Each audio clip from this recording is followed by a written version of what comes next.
Next we have chapter था हमारे पास ये ग्रेविटेशन 9 साइंस।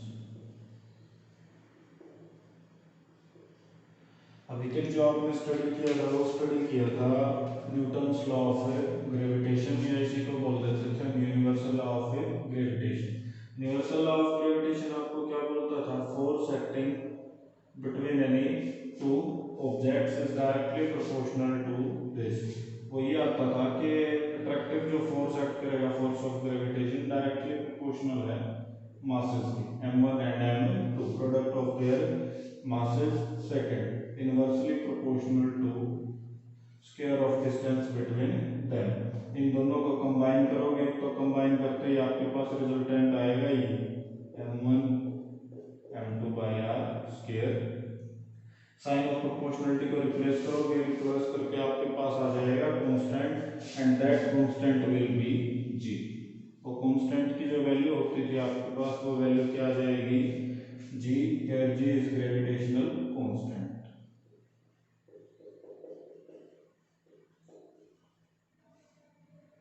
ग्रेविटेशनल कांस्टेंट ये। अब इसमें क्या है कि आपके पास न्यूमेरिकल में पूछ सकता है वैल्यू फाइंड आउट करो फोर्स की, वो आपको मास दे देगा। हमने क्या किया?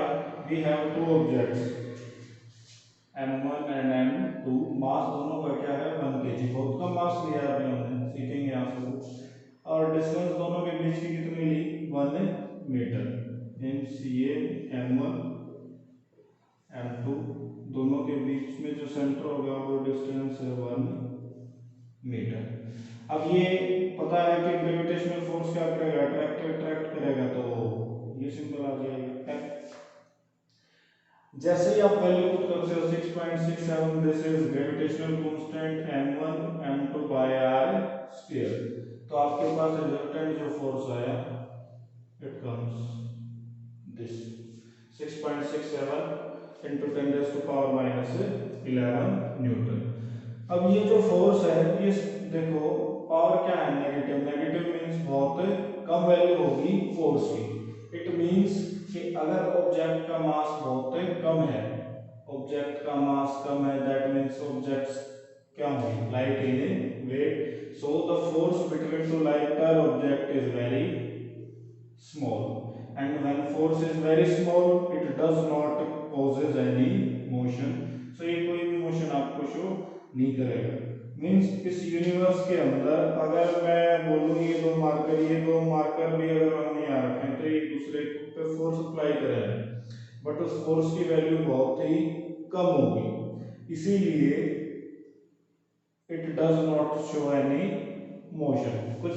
तो ये बात ध्यान रखना है आपने, ग्रेविटेशनल फोर्स जो मोशन शो करता है वो शो करेगा always in heavy objects, heavier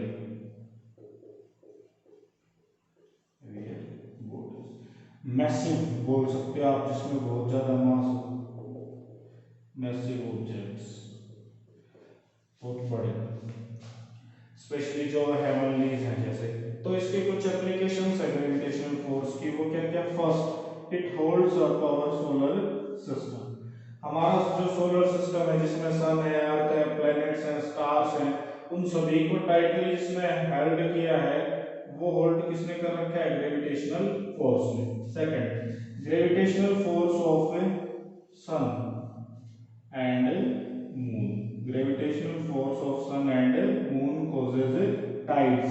tides आपको पता है हाई टाइड्स भी हो सकते हैं एंड लो टाइड्स।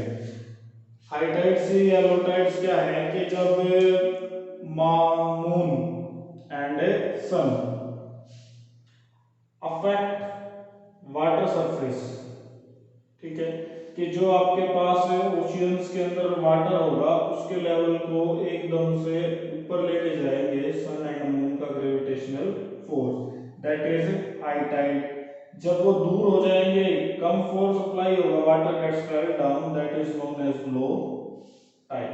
ये दो बातें आपने ध्यान रखनी है, high tide and low tide. अब जो नेक्स्ट आपको स्टडी करना है वो स्टडी करना है आपने ग्रेविटी या यहीं पे आप बोलोगे एक्सेलरेशन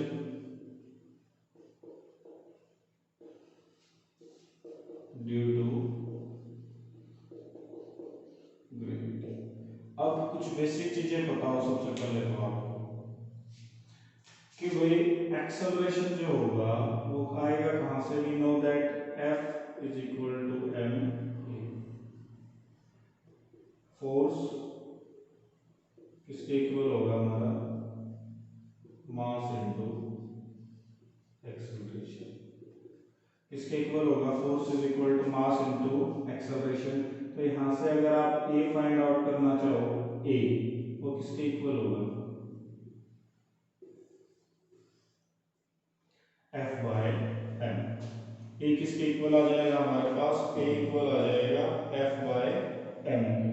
ठीक है, अब तो आपको क्या ध्यान रखोगे इन केस ऑफ ग्रेविटी, ऐसे को बोल सकते हैं gravitational pull of earth.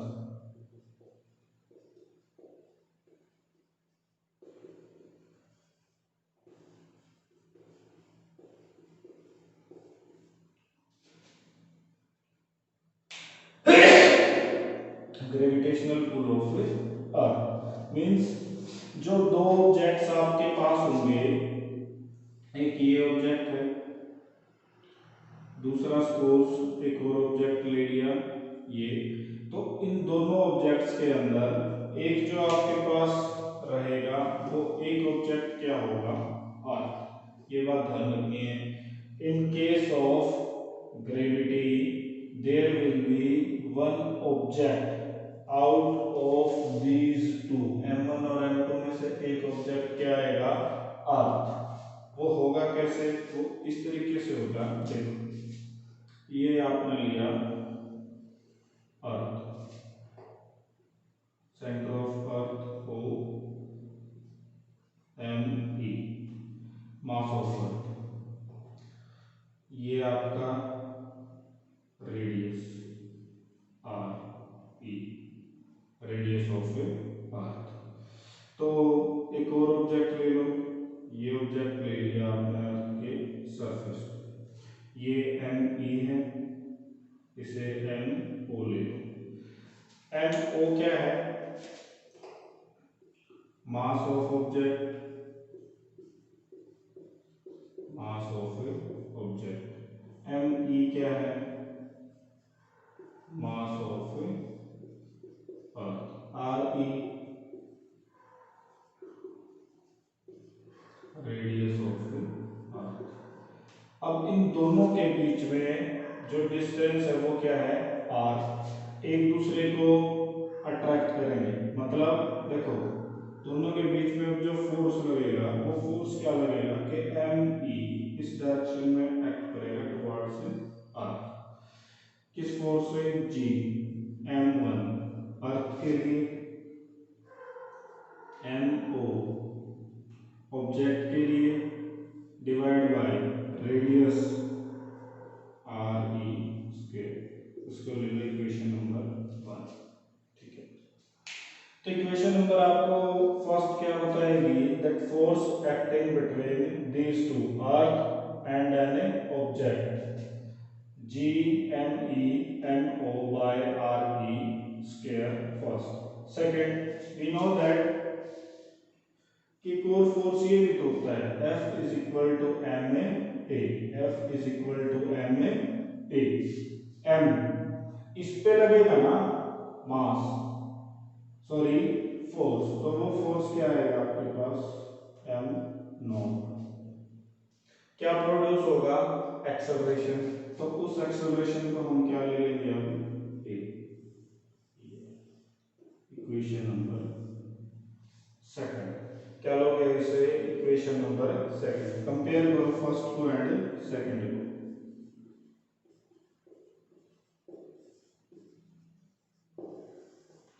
Compare करते हो, GME MO by RE square that is equal to MOA।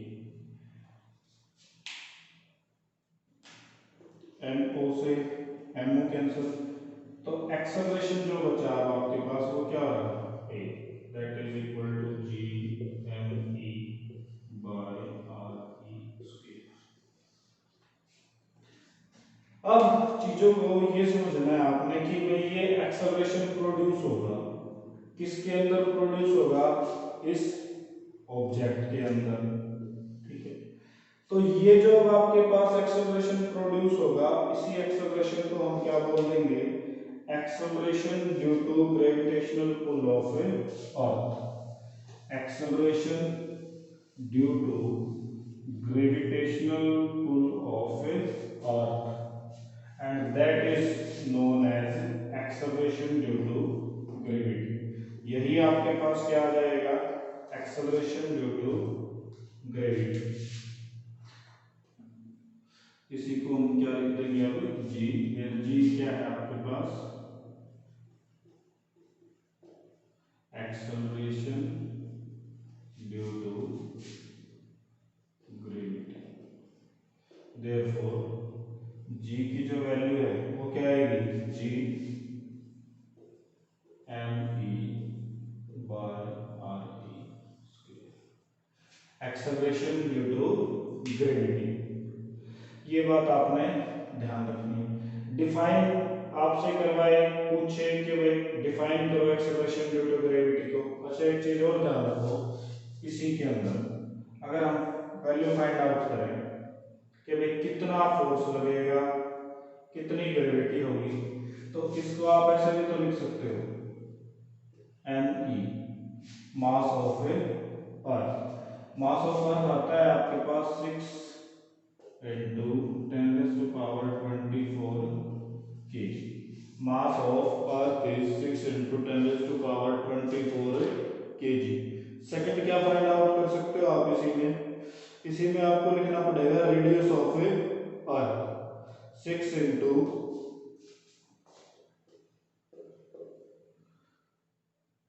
Radius of earth होता है 6400 किलोमीटर। इसी को कैसे लिखोगे, 64, इसको मीटर में कन्वर्ट करो 10⁻³ मीटर, तो कितना लिख सकते हैं हम, 64 into 10⁻5 मीटर या 6.4 10⁻6 मीटर। दूसरा ऑब्जेक्ट जो आप लोगे, उस ऑब्जेक्ट के लिए क्या करोगे, मास ऑफ ऑब्जेक्ट 1 kg। अब अगर आप फोर्स निकालते हो F किसके इक्वल होगा, G 6.67 into 10⁻⁻11 into M, इसको यही लिख लो नीचे, G M E M O by R E square। 6.67 minus 11, ME mass of earth 6 into 10⁻24, mass of object 1 kg divided by RE 6.4 into 10⁻6 6.4 into 10⁻6। इस पूरे को जब आप सोल्व करते हो, इस पूरे को जब आप सोल्व करोगे तो आपके पास जो रिजल्टेंट आएगा वो रिजल्टेंट आएगा 6.8। F is equal to 9.8 newton. तो फोर्स कितना आ जाएगा आपके पास, 9.8 न्यूटन। ठीक है, तो ये जो फोर्स है, ये फोर्स क्या है, force applied by earth, applied by earth, किस पे, on object having mass 1 kg। इतना फोर्स अप्लाई करेगी अर्थ। ठीक है, अब आप G फाइंड आउट करो। G जब आप फाइंड आउट करते हो तो G की वैल्यू भी क्या आएगी आपके पास, कंपेयर कर दो, भाई हमने कंपेयर कैसे किया था, F is equal to G M E M O by R E square को, इस स्क्वायर को हमने किसके इक्वल पुट किया था, ये फर्स्ट इक्वेशन थी ना। सेकंड इक्वेशन थी हमारी F is equal to M O into A. अब ए ना लेके आपको तो क्या फाइंड आउट करना है, acceleration due to gravity. Compare करो इस फर्स्ट को और सेकंड को, जब दोनों को कंपेयर करते हो तो हमारे पास क्या है, G M E M O by R E square, G M E M O by R E square that is equal to M O into G. Cancel करो, कैंसिल करते हो तो हमारे पास तो क्या बचा भाई, इस सारे की जो वैल्यू है ये कैंसिल कर दो,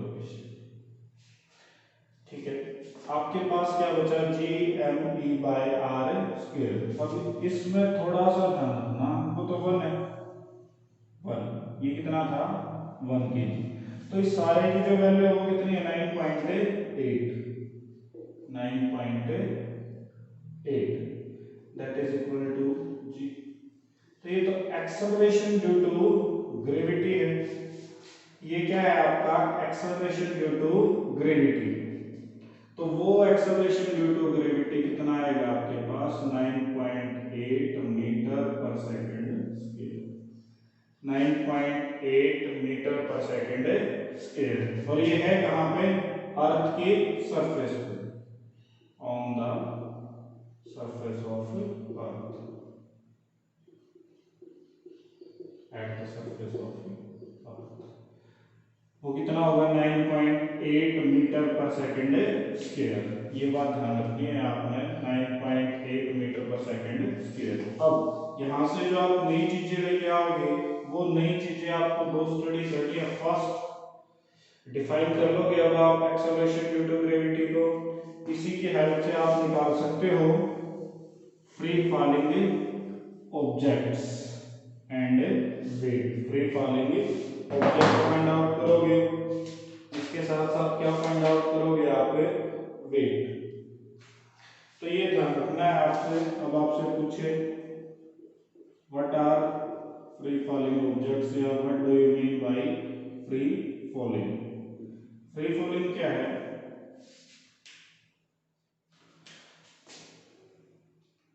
इन free falling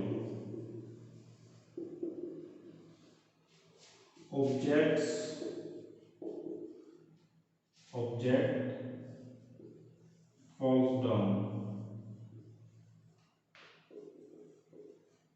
object falls down under the effect of gravity बोलो, या बोलते हैं हम gravitational pull of earth only. केवल क्या एक्ट करेगा उस पे, अर्थ का ग्रेविटेशनल फोर्स। मींस ये कोई ऑब्जेक्ट है आपके पास, सपोज ये ऑब्जेक्ट ऐसे फॉल आउट करेगा, इस पे एक्ट क्या करेगी, केवल ग्रेविटी, ठीक है। केवल क्या एक्ट करेगी, ग्रेविटी, या आप बोल सकते हो इस पे एक्ट करेगा gravitational force of earth, gravitational force of earth, ये वो फोर्स रहेगा अगर इसका मास m है, ठीक है। आप फ्रीली छोड़ दो, फ्रीली कैसे छोड़ोगे, ये आपके पास ऑब्जेक्ट है, आप इस पे कोई फोर्स नहीं अप्लाई करोगे, जस्ट इसे ड्रॉप कर दोगे ऐसे, दैट गेट फेल्स डाउन। इस पे केवल किसका इफेक्ट होगा, ग्रेविटेशनल फोर्स ऑफ अर्थ, या फिर ग्रेविटी। ग्रेविटी क्या है आपके पास, डिफाइन करोगे तो gravity is the force applied by earth by which earth attract every object towards its center। Gravity भी लिखी दो, gravity it is the force. It is the force of attraction. Gravity बस attraction ही है सारा का सारा ये. The force of attraction by which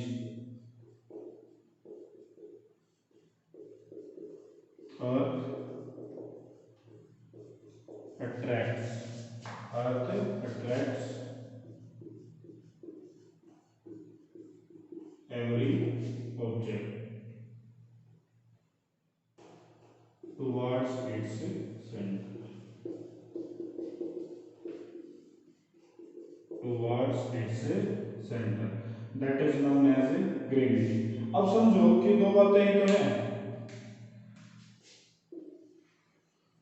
force है, जहां पे फोर्स होगा वहीं पे क्या आएगा? Acceleration, because we know that F is equal to m. अब इसे आप अगर ग्रेविटेशनल फोर्स बोलते तो हम इसे क्या ले लेंगे? G. क्या ले लेंगे? G. Therefore F is equal to m G. इस G को बोलोगे आप एक्सेलरेशन ड्यू टू ग्रेविटी. इसे हम क्या बोल देंगे? Acceleration due to gravity. ठीक है, तो एक्सेलरेशन ड्यू टू ग्रेविटी को डिफाइन कैसे करोगे? It is the acceleration produced. It is the acceleration produced in the object due to gravitational या ग्रेविटेशनल फोर्स ऑफ अर्थ. ये सारा का सारा आपने स्टडी करना है.